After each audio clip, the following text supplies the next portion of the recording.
On a quiet Labor Day weekend in 1974, a family of 4 set up camp in the Oregon wilderness. By dawn, their tent was empty, their motorbike was still running, and their little girl's doll lay face down in the dirt. There were no screams, no signs of struggle, just silence, and a mystery that's haunted investigators for 50 years. What happened to the Cowden family? Why did someone hold a motorcycle throttle open for hours after the family vanished? And who made the phone call months later, whispering, "They're buried in the mountains where the eagle don't fly"? This isn't just a cold case, it's a ghost story hidden in the trees, and someone out there still knows the truth. Richard Cowden's hands tightened on the steering wheel of the faded blue 1969 Ford pickup as the road began to climb. Through the rearview mirror, he watched Jessica, 6 years old, trace shapes on the fogged window with her finger, her favorite rag doll, Molly, tucked under her arm. Beside her, Michael, just 4, slept with his head against a cooler, his breath fogging the glass in soft puffs. Belinda touched Richard's arm. "Are you sure it's safe this late?" Her voice was low, anxious. "Safe?" Richard grinned, the lines around his eyes crinkling. "It's grassy flats, Lynn. We're not hiking Everest." He had promised her this trip for months. A fresh start, he'd called it. After 3 turbulent years shuffling between army bases, Richard discharged after a grenade fragment tore through his thigh in Quang Tri. They had settled in Klamath Falls. Oregon's wilderness felt like redemption to him. To Belinda, it felt like isolation. The mountains feel too empty," she had confessed to her neighbor Dottie Wilkins days earlier while hanging laundry. But Richard needs this. The nightmares. Richard's war trauma haunted their marriage. He would wake at 2 a.m., drenched in sweat, convinced Viet Cong snipers were hiding in the maple tree outside their bedroom. Camping was his therapy. "Out there, it's quiet. I can hear myself think," he told his VA counselor. Now, as the truck climbed into the Siskiyous, Belinda watched the pines swallow the sunset. She had packed meticulously, Richard's Army-issue first aid kit, extra blankets, even Michael's asthma medicine. Her anxiety was a live wire. "Daddy, is there bears?" Jessica piped up, her doll clutched to her chest. "Nah, sweet pea," Richard said. "Just deer, squirrels, maybe Bigfoot." Michael stirred, blinking. "Bigfoot eats kids?" Belinda shot Richard a look. "No, baby," she said firmly. "No Bigfoot." The campground was nearly empty. Only one other site was occupied, a retired couple from Sacramento, 200 feet away. Richard chose spot number 7, a small clearing ringed by Douglas firs, its back to a steep ravine. "Perfect," he declared, killing the engine. While Richard unloaded his prized possession, a 1972 Honda CB350 motorcycle strapped in the truck bed, Belinda set up the olive green canvas tent. Jessica placed Molly on a log so she can watch. Michael chased grasshoppers. "Need help?" called Eleanor Vance, the retiree from the next site. Belinda waved. "We're fine, thanks," Eleanor would later tell police. She seemed tense, kept glancing at those woods. Richard fired up the camp stove. "Feast time." He poured canned stew into a pot, their tradition. As it simmered, he showed Jessica how to whittle a stick. "Like this, steady." Belinda took a photo. Richard crouched with the kids, sunlight dappling his flannel shirt. His face was relaxed, the war ghosts briefly banished. It was the last photo ever taken of them. After dinner, Richard patted the Honda's seat. "Come here, Jess." He lifted her onto the bike, her tiny hands gripping the handlebars. "Vroom, vroom," Michael shouted, jumping. "Someday," Richard said, "I'll teach you both to ride." The motorcycle represented everything he craved: control, speed, escape. He'd bought it after his medical discharge, tinkering with it for hours in their garage. "My sanity machine," he joked to Belinda. Now, as dusk bled into the trees, he revved the engine. The sound echoed off the ravine, a defiant roar against the gathering dark. Belinda hugged herself. Richard, it's getting late. 1 more minute.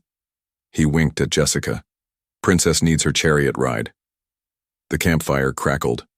Jessica roasted marshmallows while Richard strummed Leaving on a jet plane on his guitar. Belinda sipped instant coffee, her gaze darting toward the tree line. Hear that? She whispered. Richard paused. Just the creak. No. Cracking. Like branches.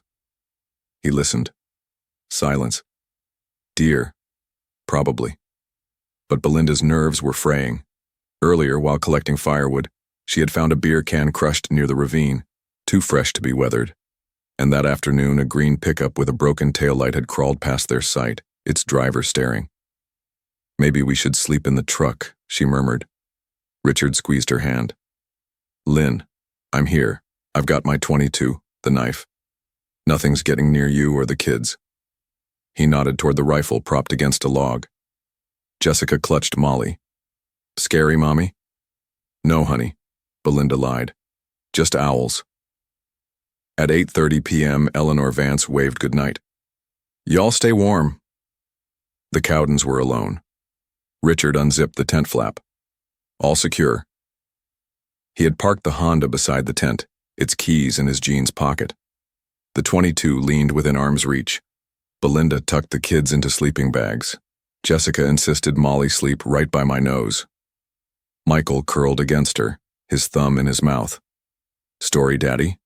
Jessica whispered. Richard told his favorite, the army medic who saved a puppy in a bomb crater. Halfway through, Michael's breathing deepened into sleep. Richard, Belinda said suddenly, if anything happens, run. Take the kids and run. Nothing's happening, he soothed. I'm right here. Outside, the forest held its breath. No wind, no animals. Just the tick-tick-tick of the Honda's cooling engine. At approximately 2:17 a.m., a barred owl screeched, recorded by a university ecology team 10 miles away. At grassy flats, silence followed. Jessica's doll Molly lay face down near the cold fire pit. Forensic analysis would later show pine needles stuck to her yarn hair, suggesting she fell after dew settled, sometime after 1 a.m. A single Marlboro red cigarette butt, Richard's brand, was found 15 feet from the tent. Did he step out for a smoke? Did he hear something? The tent zipper was found half open. No slash marks. No blood. Richard's Honda CB350 was later found idling, its gas tank empty. To keep running, someone had to manually hold the throttle open for hours. Sunrise revealed the horror. The tent had collapsed inward, sleeping bags rumpled but empty. Belinda's purse sat open on a stump, wallet still inside. Jessica's doll was abandoned near the ashes. Richard's .22 rifle was gone. And the Honda, engine coughing, sputtering, was still running. At 7 a.m., Eleanor Vance approached, calling out. No answer. She saw the idling bike, the silent tent. Richard? Belinda. Only the Honda's dying gasp replied. Eleanor Vance stood frozen at the edge of site number 7. The Honda CB350's engine sputtered like a dying animal, far too long running. Her husband Frank called out, his voice cracking in the mist. Richard? Kids? There was no answer, only the tick-tick-tick of cooling metal. Frank unzipped the tent flap. Inside, sleeping bags were half unrolled, hollowed by absent bodies. Richard's plaid shirt lay folded neatly on a pillow. Jessica's doll, Molly, was abandoned near the ashes of the campfire, one yarn eye singed off. Call the ranger, Eleanor whispered. Something's wrong. By 7:30 a.m., Klamath County Deputy Sam Riggs arrived, his boots crunching the gravel as he surveyed the scene. He scribbled into his notepad, probable voluntary departure. No signs of struggle. There was a critical oversight. He never tested the throttle grip on the motorcycle for prints, never measured for drag marks near the tent. He never noticed the bullet hole, smaller than a pencil eraser, punched through a tent peg just 18 inches from where Jessica's sleeping bag had been laid. By noon, Detective Vince Rossetti stood over the now silent Honda. Its gas tank was completely dry. "How long would it run full throttle?" Rossetti asked a park ranger. 2 hours max, came the reply, which meant someone had held that throttle open between 2:30 a.m. and 4:30 a.m., during the very hours the Cowden family disappeared. Rossetti bagged the keys, which were not in the ignition. Had they been in Richard's jeans pocket? Taken? Dropped? Or was it the killer's trophy? Nearby, Eleanor pointed to some tire tracks. "Those weren't here yesterday," she said. There were 2 sets. One set had deep grooves, clearly the Cowden's Ford pickup still parked. But the other was thinner, with a zigzagging tread, likely from a motorcycle or a light ATV. Rossetti dismissed it. Hunters. Common here. Between September 1st and 3, police clung to the theory that the family had simply gotten scared and wandered into the woods. "We'll find them cold and hungry by sundown," they said. On the first day, 30 volunteers combed the ravines. They found only Michael's red mitten near the creek, placed upright on a rock. A signal? Or a cruel joke? On the second day, bloodhounds traced a scent about 400 yards northwest. Then they stopped dead at Forest Road 206. "It's like they vanished into a car," the handler said. On the third day, rain swept in, washing away footprints, tire marks, and hope. The cruelest blow came when Belinda's sister Helen arrived from Portland. She handed Rossetti a photo. Belinda hated hiking. She wouldn't take the kids off trail. Rossetti shrugged. "Fear makes people do crazy things, ma'am." On September 4th at 3 p.m., a volunteer searcher named Arlo Jenkins bent to tie his bootlace. The afternoon sun glinted off a metal tent peg near Jessica's sleeping bag position. A tiny, perfect hole punctured through the metal. "Detective," he yelled. "There's a bullet hole here." Rossetti crouched and peered through the peg. On the opposite side, a jagged burr had formed from the bullet's exit. Forensics confirmed it was a .22 caliber round, the same as Richard's missing rifle. It had been fired from inside the tent with powder residue found on the peg's interior. The trajectory would have missed all the sleeping bags by inches. The theory emerged. Richard had fired a warning shot at an intruder. Then, nothing. No second shot. No struggle. Jessica's doll, Molly, became a silent witness. On September 5th, forensic technicians examined her. Pine needles were found stuck vertically to the yarn in her hair, held by fresh sap, only possible if the doll had fallen after dew had already settled, sometime after 1 a.m. Soil stains on her dress didn't match those from grassy flats. The soil had high iron content, consistent with ravines over 3 miles northwest. Red fibers embedded in the dress weren't from any Cowden family clothing. They were synthetic, likely from a vehicle's upholstery. The conclusion: Jessica had been carrying Molly when she was taken. The doll fell later, possibly during a struggle at a second location. On September 6th, a lead surfaced. A local hermit known as Bear Creek George, whose real name was George Littman, had reportedly bragged at Taylor's Tavern about scaring city folk off grassy flats. He lived in a shack 4 miles from the campsite and was known for setting illegal animal traps. When questioned, he claimed he had been hunting coons near his place on the night in question. "Do you own a motorcycle?" they asked. "Sold my Yamaha last month," he replied. That was verified. The buyer was in Medford. Why threaten campers? Smyland. Trespassers deserve worse than a scare. But his boot treads didn't match the prints at the scene. He had no registered .22 rifle. He was released after 48 hours. On September 8th at 11 a.m., searchers expanded their grid northwest. Near Forest Road 206, right where the bloodhounds had lost the trail, volunteer Marta Chen spotted something. 3 Jolly Rancher wrappers, Jessica's favorite. An empty Pixie Sticks tube, Michael's obsession. They were spaced 30 feet apart, leading into a poison oak thicket. "They dropped these like breadcrumbs," Marta said over the radio, her voice breaking. "The kids were alive when they came this way." The direction confirmed the bloodhound trail. The spacing suggested intent. Jessica knew not to litter. Was she secretly marking their path? The site was 1.2 miles from camp, too far for children that young to walk without rest. They had been driven. The breakthrough came on September 9th at 3:17 p.m. Loggers clearing storm damage near Bear Creek Canyon smelled it first, the cloying sweetness of decay. Under a fallen cedar tree, 7 miles northwest of Grassy Flats, a shallow grave had been scraped into the mud. A scrap of olive green canvas peeked through the dirt.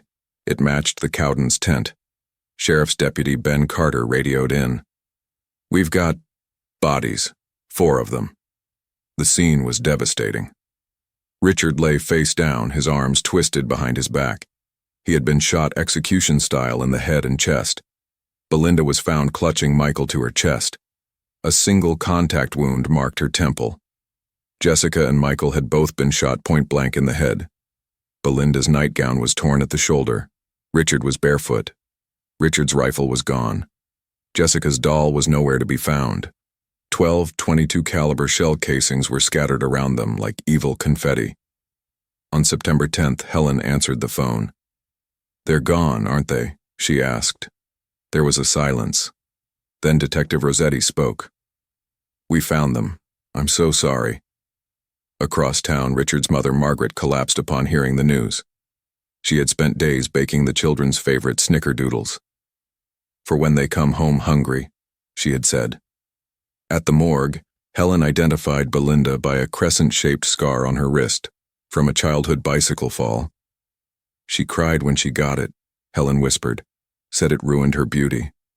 "Oh, Lynn." At the ravine, the evidence told its own story. 12 Remington .22 LR shell casings, fired from a bolt-action rifle. But Richard's missing rifle was semi-automatic.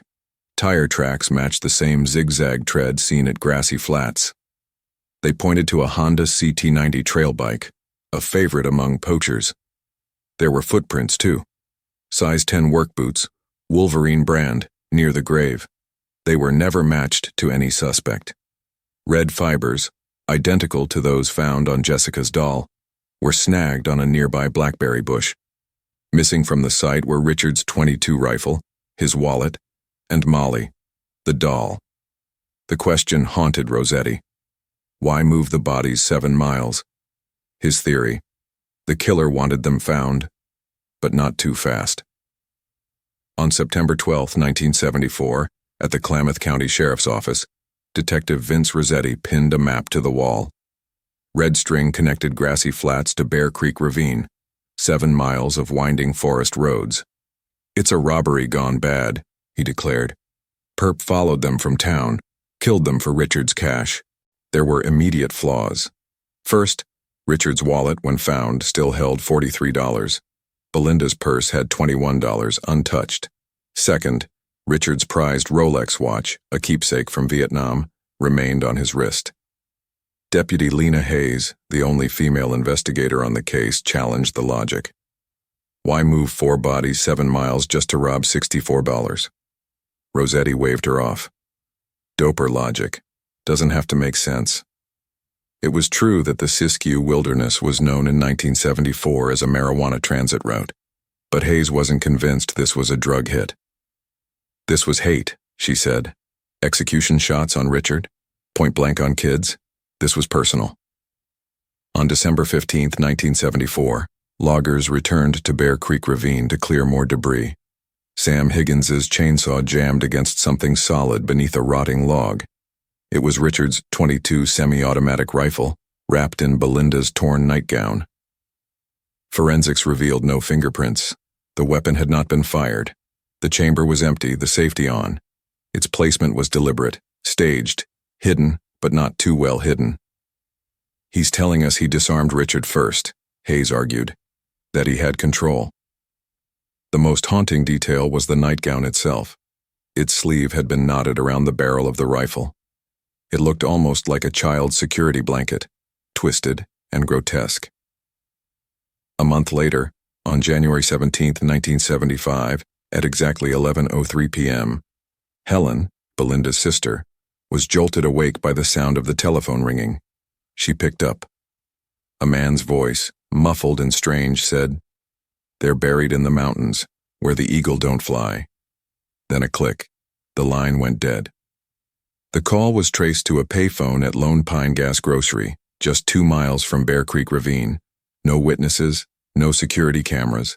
The call had lasted 9 seconds. 3 weeks later, Richard's mother, Margaret, received a similar call. "Should have stayed in the Army, Richie," the voice said. That one was traced to a payphone in Medford. The killer knew things, family details, nicknames, locations. He knew exactly where to inflict the deepest cuts. Several theories emerged. The first was Rossetti's obsession. The cartel angle. In 1974, the dense Siskiyou forests hid massive marijuana grows. Traffickers guarded their crops fiercely. Zigzag tire tracks at the crime scene matched Honda CT90 trail bikes commonly used by growers. The shell casings were Remington 22 LR, a quiet but deadly choice favored by cartel scouts. But nothing was stolen. No money, no drugs, and no cartel ever took credit. The second theory was Hayes's hunch, a military grudge. Richard had served in Vietnam with the 173rd Airborne. He was a medic, discharged after refusing to burn a village. The anonymous call, "Should have stayed in the Army," hinted at something. Execution-style shots? Military precision. One potential suspect was Corporal Arlo Finch, known for brutality. Richard had testified against him during a court-martial, but prison records showed Finch was incarcerated at Leavenworth on September 1, 1974. The third theory circled back to the eccentric recluse, Bear Creek George. New evidence surfaced in 1975. A neighbor had seen George's borrowed Honda CT90 near grassy flats around midnight on August 31st. He wore size 10 boots, the same size found near the grave. But George hanged himself in his shack on October 12, 1975. No note, no confession, no forensic evidence tied him to the murder.